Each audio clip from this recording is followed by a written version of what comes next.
Nama Menteri Investasi Bahlil Lahadalia Sater disebut akan menduduki jabatan baru sebagai Ketua Umum Partai Golkar. Namun sayangnya, banyak pihak yang menolak Bahlil untuk menggantikan posisi Airlangga Hartarto itu.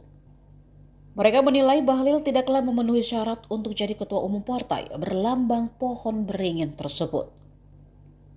Di balik penolakan itu muncul pembelaan dari Ketua Dewan Pembina Badan Pemenangan Pemilu Partai Golkar, Idrus Marham.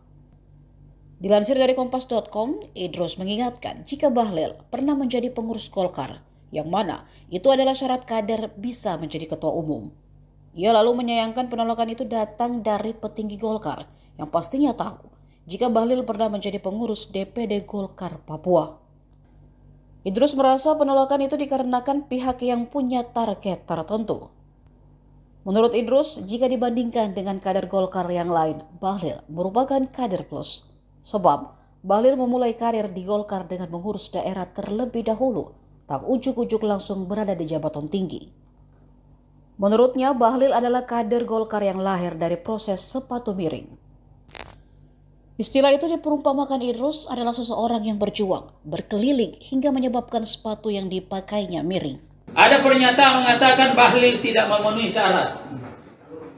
Nah, ini seterus terang saja yang membuat saya terpanggil secara organisatoris sekaligus secara moral untuk menjelaskan ini.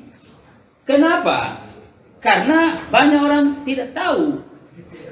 Dan yang saya sayangkan kalau petinggi Golkar apa tidak tahu atau sengaja tidak tahu karena punya target-target tertentu. Nah, ini tidak benar dan ini tidak boleh dibiarkan terjadi.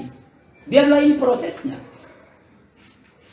Kalau ada yang mempermasalahkan bahwa Bahlil tidak memenuhi syarat dalam kepengurusan, di dalam ADRT kan sudah jelas bahwa salah satu syarat mutlak harus dipenuhi adalah untuk menjadi calon ketua umum pernah menjadi pengurus DPP satu periode dan atau organisasi pendiri ya didirikan dan juga atau pengurus satu tingkat di bawahnya yaitu DPD 1 Partai Golkar dimanapun dia. Nah, Bahlil Lahadalia itu pada saat saya jadi sekjen dan ketua umumnya ya Abu Rizal Bakri itu menjabat sebagai, pernah kita SK-kan sebagai bendahara DPD 1 Partai Golkar Provinsi Papua. Ini ini memenuhi syarat. Jadi kalau ada goreng-goreng seperti ini mungkin tidak tahu ya kita maafin lah. Nah, makanya kita akan beritahu. Makanya saya terpanggil untuk menjelaskan. Yang menjadi muncul sebagai calon-calon ketua umum yang harus pernah memimpin daerah. Masuk lo saya bilang apa? Ya masuk kami ini karena kami dari PD1 sepakat mendukung Bahlil. Nah, kapok loh. Jadi makanya ada yang nyoroti malah direspon begitu. Jadi mestinya aspirasinya ke depan kalau mau syarat mutlaknya adalah yang menjadi ketua umum harus pernah memimpin daerah. Jangan secara tiba-tiba di atas tidak tahu suasana kebatinan daerah. Dan sekarang secara faktual yang komunikasi adalah itu sudah lebih dari 30 DPD yang memberikan dukungan kepada Bahlil sebagai ketua umum. Itulah sebabnya mungkin sudah 33 timung, yang lain ini mungkin hanya masalah teknis saja. Dan saya punya keyakinan nanti lengkap menjadi 38. Saya punya keyakinan itu.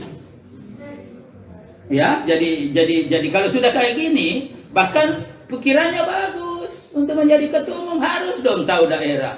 Jangan menjadi pimpinan pusat nanti tidak tahu daerah. Kan ini kan jadi persoalan, jadi akhirnya terjadi jarak antara pusat dengan daerah. Tetapi kalau pernah pengurus daerah, ya bahkan dia lebih di bawah lagi, DPD 2, DPD 1 baru naik, wah itu luar biasa.